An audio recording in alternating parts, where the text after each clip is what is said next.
Olá para você, começa agora o programa Direto da Horta, do alecrim à sálvia. Hoje nós vamos falar aqui, vamos abordar sobre o horto comunitário que existe em uma UBS, uma Unidade Básica de Saúde no Distrito Federal. Então, sobre o projeto Agroflorestal Medicinal, eu converso agora com o médico de família e comunidade, Dr. Marcos Trajano, criador então desse projeto. Muito bem-vindo! Olá, Simone, muito obrigado. A Secretaria de Estado de Saúde do Distrito Federal agradece o convite. Estamos felizes em poder ajudar e comunicar a mais e mais pessoas. Então, doutor Marcos, são mais de 100 espécies aí de plantas medicinais. Antes de mais nada, eu queria abordar com você como é que começou então esse projeto, a importância dele para a comunidade. Bem, esse projeto iniciou como um cultivo agroflorestal, a partir da agricultura biodinâmica de Rudolf Steiner, que buscava cultivar plantas medicinais, né? A ideia era participar das políticas públicas que estimulam a oferta de medicamentos fitoterápicos. Mas o projeto cresceu, o caráter comunitário dele, especialmente do ponto de vista da promoção da saúde, levou o projeto a, digamos, ampliar o número de espécies e as características de horto, e nós não estamos hoje apenas com plantas medicinais, mas com plantas alimentícias não convencionais, com plantas paisagísticas, plantas nativas e inclusive plantas tóxicas, porque precisamos também informar aquelas plantas que não devem ser utilizadas e que trazem risco de prejuízo à saúde das pessoas. Então, doutor Marcos, é importante essa conexão então entre o horto agroflorestal e o SUS. Fala pra gente como é que é essa conexão. As pessoas, quanto tempo tem o projeto, antes de mais nada, e como é que se trata, né? As pessoas, elas têm um acesso, vão lá, ajudam a plantar, cuidar, podem pegar uma planta. Explica pra gente como é que ele funciona na prática. Eu vou começar a contar a história dele muito rápido. Em 2017, 2018, nós tivemos uma situação de dengue muito grave aqui no território, na região do Lago Norte. E, junto com a comunidade, foi decidido que, ao invés de sair pelo bairro fazendo intervenções, nós faríamos as intervenções na própria Unidade Básica de Saúde do Lago Norte. E dali faríamos, digamos, uma escola, para que nós pudéssemos todos aprender como esse manejo ambiental, como essa atitude de vigilância e de promoção à saúde poderiam contribuir com o desenvolvimento dessas tecnologias dentro do campo da saúde. Então, foi assim que, desde 2018, regularmente, todas as quintas-feiras à tarde, nós nos reunimos, profissionais, usuários, gestores, pessoas envolvidas com a comunidade na Unidade Básica de Saúde do Lago Norte para fazer esse cultivo. Então, essas espécies, aos poucos, foram sendo adquiridas de procedência, digamos, controlada. Nós sabemos a origem de cada uma das plantas e contamos hoje, por exemplo, com plantas da flora brasileira, a exemplo das famosas babosas. No nosso caso aqui a gente tem a aloe vera, ou, por exemplo, da Eugênia uniflora, que é a pitangueira, que são plantas que são utilizadas tanto do ponto de vista de tratamento, de cuidado com a saúde, mas também, no caso da pitangueira, pode ser utilizada como um chá comestível, né? Como nós dizemos. Então, essa aproximação entre o uso dessas plantas, a maneira correta de cultivá-las, a forma de colhê-las e a maneira como devemos manejar o ambiente para que ele se torne um ambiente cada vez mais saudável, isso virou, digamos, a prata da casa. E é o que acontece todas as quintas-feiras entre o cultivo e a colheita dessas plantas.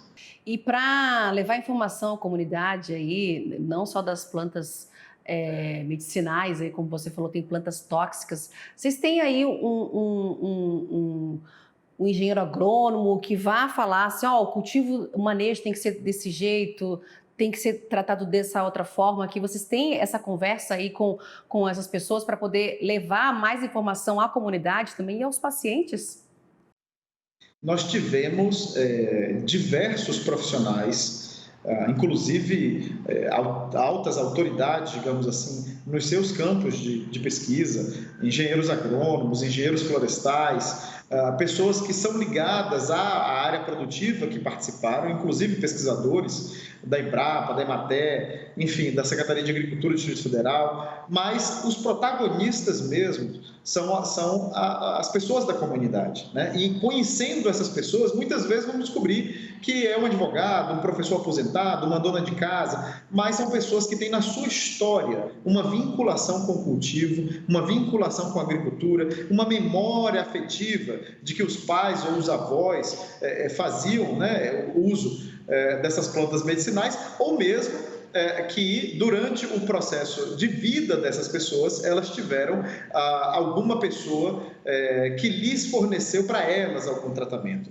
Então, as plantas medicinais, elas têm uma relação afetiva com as pessoas. O que nós fazemos é exatamente como você trouxe, agregar informação técnico-científica para que essa memória afetiva seja utilizada para a construção de um conhecimento conjunto, horizontalizando o conhecimento e permitindo uma democratização do acesso desse conhecimento, independente de quem esteja aqui. E como é que é esse acesso aí na busca? Você falou nessa memória afetiva que as pessoas têm e acabam lembrando, né, da avó, enfim, que fazia aquele chá, que usava aquela planta, né, para um determinado tipo de evento aí que tenha ocorrido. O objetivo, como você falou, começou como fitoterápico, né, para o tratamento. Mas você acredita que daqui para frente, são 5 anos já do projeto, né? Daqui para frente, essas plantas podem ser enviadas, então, para algum local aí para produção de chás, xaropes, por exemplo?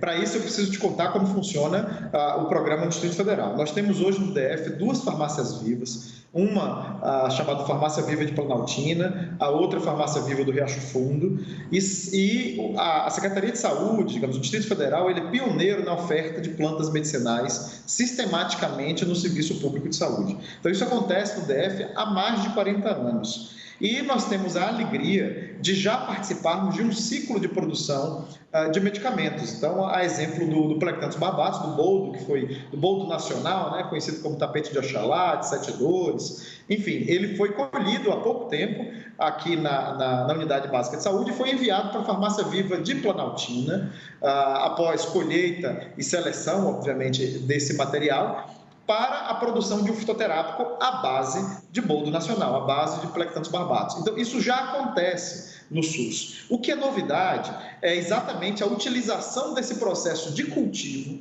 ou seja, a intervenção que é feita no solo, de modo a tornar o solo mais saudável, um processo terapêutico também para a comunidade. Então, ali nós temos espaço para conviver, para que as pessoas possam aprender, ensinar, trocar, partilhar, mas, acima de tudo, viverem de forma segura, saudável, sustentável e, obviamente, utilizando o espaço público, que é de todos. Hoje participam desse projeto, por exemplo, a Fundação Oswaldo Cruz, especialmente a Redes Fito, da Fiocruz Rio de Janeiro e a Fiocruz Brasília, que, sem dúvida nenhuma, é a nossa grande apoiadora. Após fazermos um curso de especialização, que foi aberto à sociedade civil, hoje estamos com um curso de aperfeiçoamento com mais de 60 servidores públicos, com a intenção de qualificar esses profissionais e que eles possam ser multiplicadores desses processos nas diversas regiões do DF do entorno. Então, começamos com um horto. Hoje nós temos 4 hortos, um no Lago Norte, outro em São Sebastião, outro em Planaltina, na Farmácia Viva e na Farmácia Viva do Riacho Fundo, e nesse momento vamos para mais 12 locais de implantação nos próximos meses. Ou seja, o projeto está dando certo, está crescendo, aí, como você falou, né? Essa expectativa aí de 12. E me diz uma coisa, você falou em mais de 100 plantas, né? Como é que foi a escolha, então, delas, né? A gente falou da sálvia, do boldo, do alecrim, eucalipto até, né? Como é que foi esse processo de escolha? Isso não é simples, Simone. Assim, em primeiro lugar, também aproveitar, que eu sei que, né, é importante considerarmos que tem agricultoras e agricultores nos assistindo.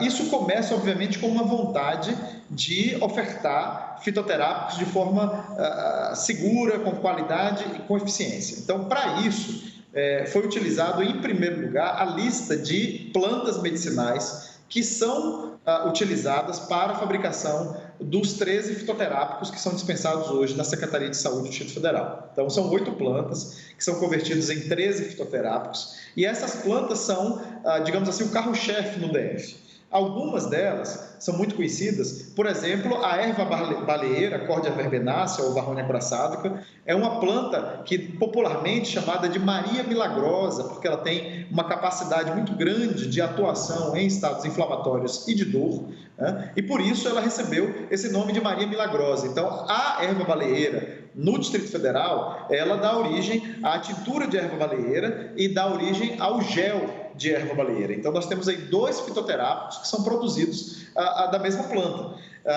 E a partir dessas 8 plantas, ampliamos o processo, pensando em futuramente quais novos fitoterápicos gostaríamos de produzir e quais outras plantas, não só pensando no campo da ciência farmacêutica, mas, por exemplo, da nutrição, como que nós poderíamos utilizar dentro do artesanato, do paisagismo, quais essas plantas poderiam ser utilizadas não só como fim medicinal em si, mas na geração de trabalho, na geração de renda, como que isso pode, de alguma forma, ajudar na saúde financeira das nossas agricultoras, dos nossos agricultores. E foi aí que também, junto com a Fiocruz Brasília, nós conseguimos construir um curso de bioeconomia das plantas medicinais, exatamente no intuito de conseguir compartilhar essas informações técnicas para que as agricultoras e os agricultores possam, digamos, participar do ciclo econômico que é gerado pelas plantas medicinais e pelos fitoterápicos. Tá certo, doutor Marcos. Vamos fazer um rápido intervalo comercial e daqui a pouco nós estamos voltando com o Direto da Horta. Não sai daí porque o intervalo é rápido, viu?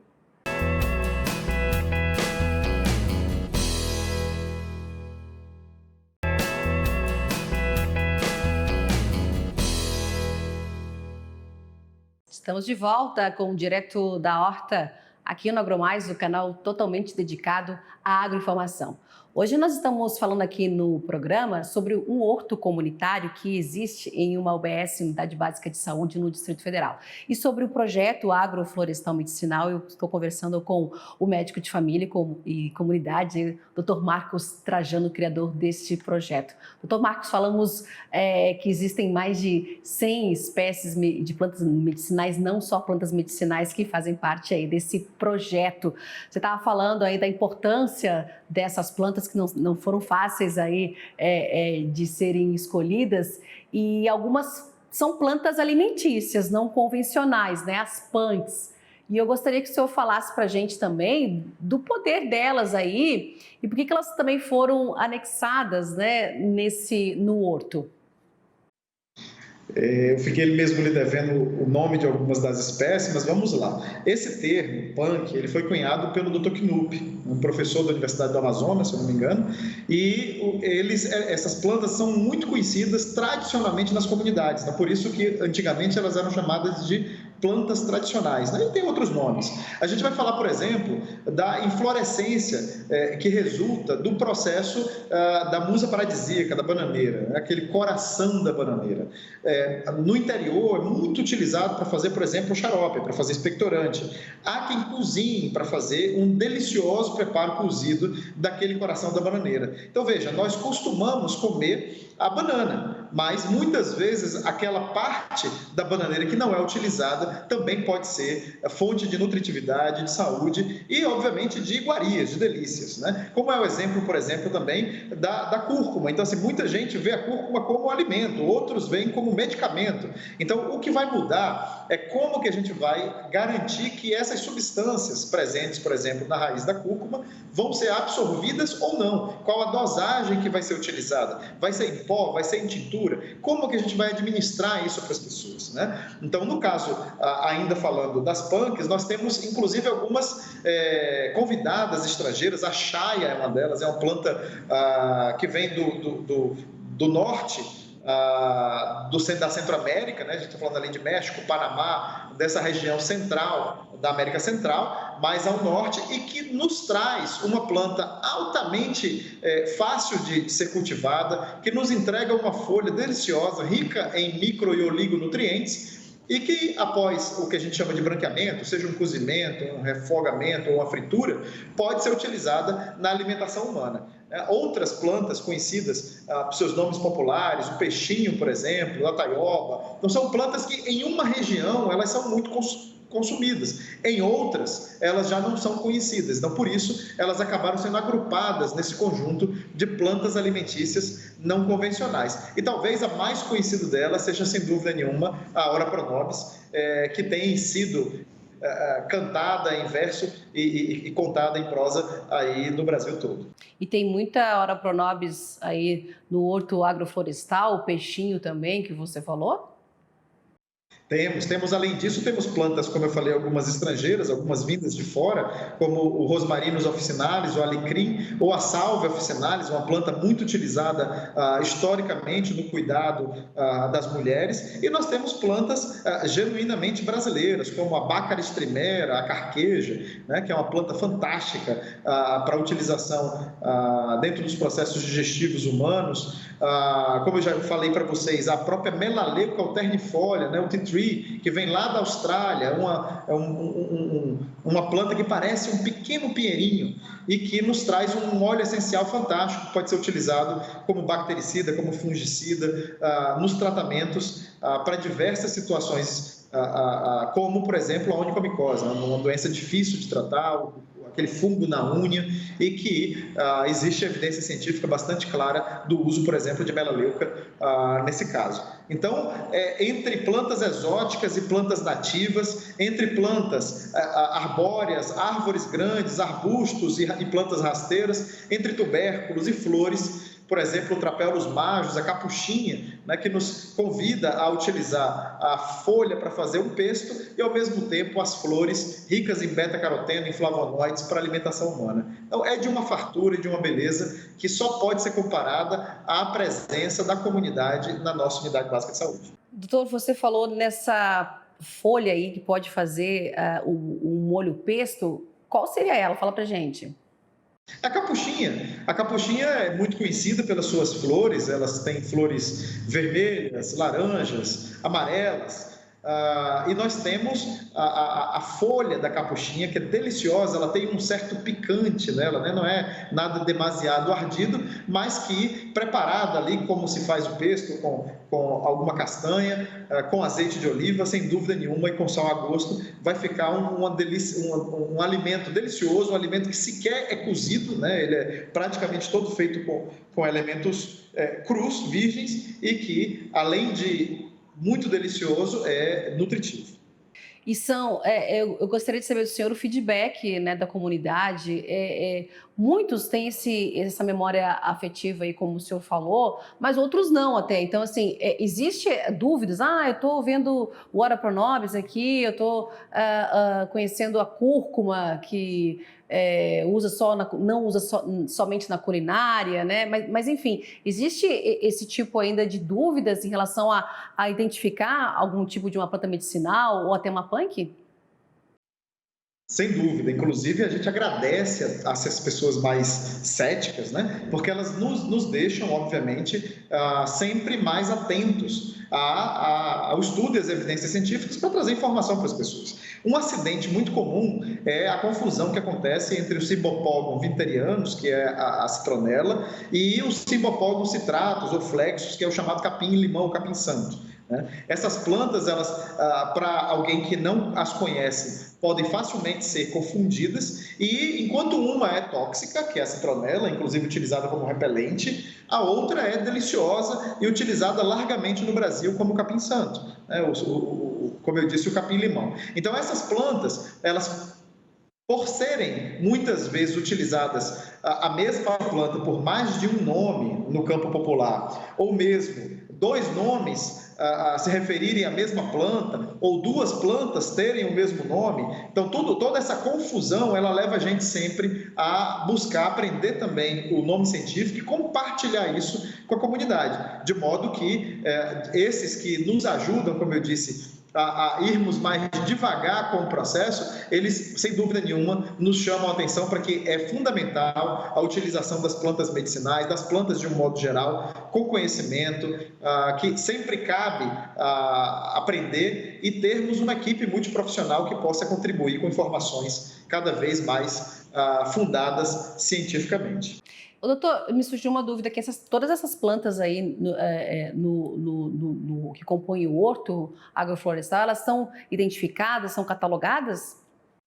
Sem dúvida, essas plantas elas já foram catalogadas, inclusive temos, né, o trabalho fantástico do Dr. Linné, que foi talvez a grande referência em catalogação de plantas. Existem plantas que ainda estão sendo catalogadas. No nosso caso, no horto, essas plantas, como eu lhe disse, elas têm uma origem, elas têm procedência, então nós sabemos a genética dessas plantas e estamos exatamente num processo agora de construção de um QR Code para que possamos ter essas informações à disposição das pessoas com um simples celular. Então, esse tipo de tecnologia vai sendo construída para que essa informação possa circular de modo mais fluido. Né? E é fundamental que separemos, isso a gente tem providenciado no Horto do Lago Norte, que é o pioneiro, que as plantas que têm algum potencial tóxico, elas permaneçam, digamos, com o acesso mais restrito. Então, só com a presença de um profissional é que esse espaço é aberto ao público,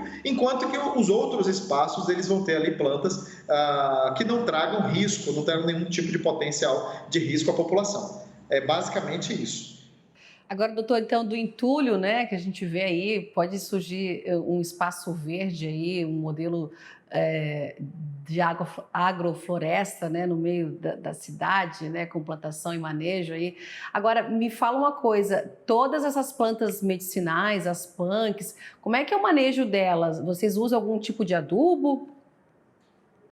Eu lhe agradeço, na verdade, essa pergunta, Simone. A gente não podia encerrar esse programa sem falar disso. Quando nós falamos de horto agroflorestal, medicinal, biodinâmico, horto, porque ele é uma horta com um interesse específico, né? Ela não é apenas aquela horta de hortaliça que a gente conhece. Então, por isso ele é um horto. Ele é agroflorestal porque ele leva em consideração os sistemas agroflorestais sucessionais agroecológicos. Então, nós temos ao longo do cultivo, do manejo desse horto, as plantas que vão surgir e vão ser colhidas no início desse processo. E tá ali as grandes hortaliças, elas com 6 meses, né? Nós já colhemos todos os alfaces, todas as rúculas, a cenoura, a beterraba, enfim, essas plantas alimentícias convencionais, elas já saíram do horto e dão-se início ao processo de cultivo dos arbustos. Então, embora tenha sido tudo plantado conjuntamente, para eu poder extrair o óleo de uma copaíba, de uma árvore de copaíba, eu vou ter que esperar alguns anos, talvez algumas décadas, para que ela se estabeleça.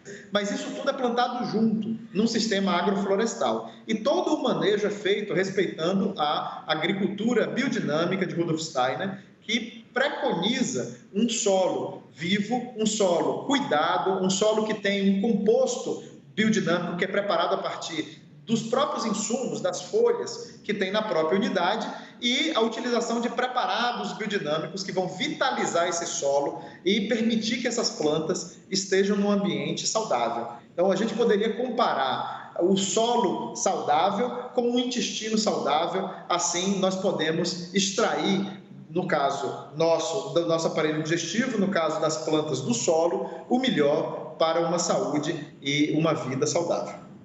Tá certo, doutor Marcos Trajano, muito obrigada por essa entrevista aqui hoje no Direto da Horta. E se o senhor tiver alguma dica rapidamente, o senhor pode dar aí, falando sobre a importância, então, nesse projeto, né, quando a gente fala de um horto agroflorestal.